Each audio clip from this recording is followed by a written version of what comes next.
This is the story of a man named Stanley. Stanley worked for a company in a big building where he was employee number 427.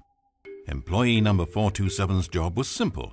He sat at his desk in room 427 and he pushed buttons on a keyboard. Orders came to him through a monitor next to his desk, telling him what buttons to push, how long to push them, and in what order. This is what employee 427 did every day of every month of every year. And although others might have considered it soul-rending, Stanley relished every moment that the orders came in, as though he had been made exactly for this job. And Stanley was happy. And then one day something very peculiar happened. Something that would forever change Stanley. Something he would never quite forget. He had been at his desk for nearly an hour when he realized that not one single order had arrived on a monitor for him to follow. No one had showed up to give him instructions, call a meeting, or even say hi. Never in all his years at the company had this happened, this complete isolation. Something was very clearly wrong. Shocked, frozen solid, Stanley found himself unable to move for the longest time. But as he came to his wits and regained his senses, he got up from his desk and walked out into the hallway.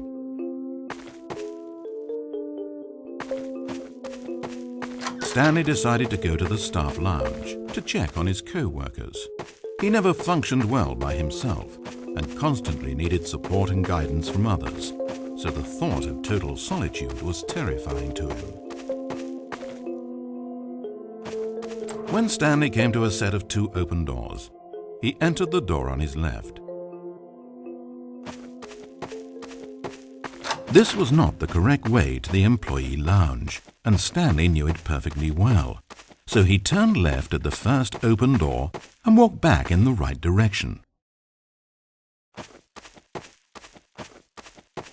Stanley was so bad at following directions, it's incredible he wasn't fired years ago. Maybe this is why everyone had left. No one wanted to be around someone as bad at listening as him.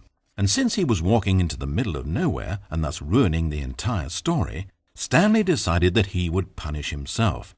So when he came to the elevator and the doors opened, he stepped inside and pushed the button to go up.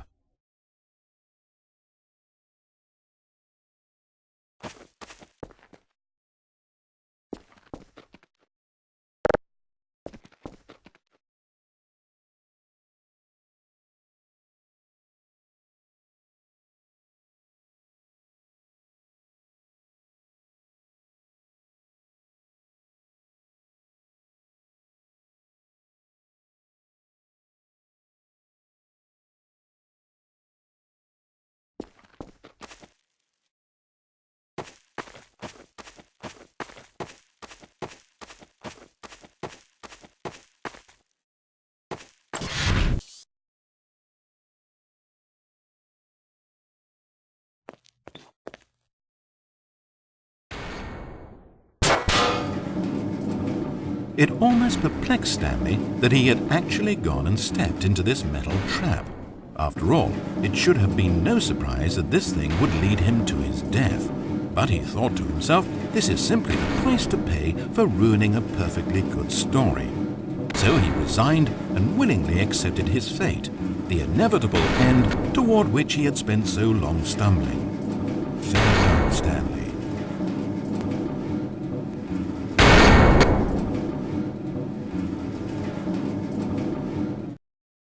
"Farewell, Stanley," cried the narrator as he sent his subject down the conveyor belt and into the enormous metal jaws.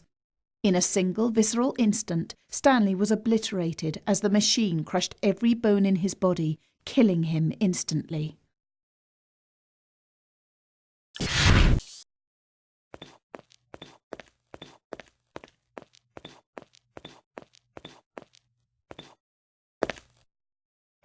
It's a shame, then, that for all his work, it was such a meaningless victory for the narrator.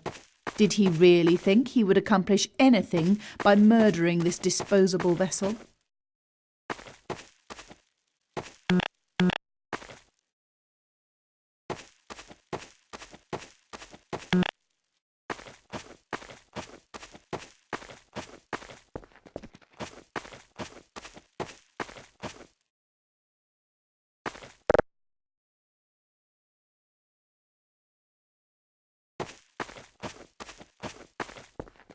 Every possible choice Stanley could make had been designed for him long before he ever set foot here.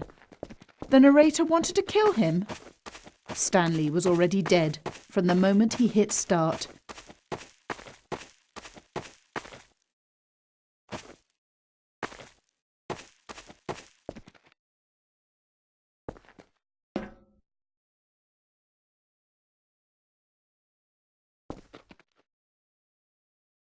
There's no salvation for either of these two, I'm afraid. The narrator had as little power over Stanley as Stanley did over the paths that he walked. But listen to me. This story is not over. You can still save these two. You can stop the program before they both fail. Push escape and press quit. There's no other way to beat this game. As long as you move forward, you'll be walking someone else's path. Stop now, and it'll be your only true choice. Whatever you do,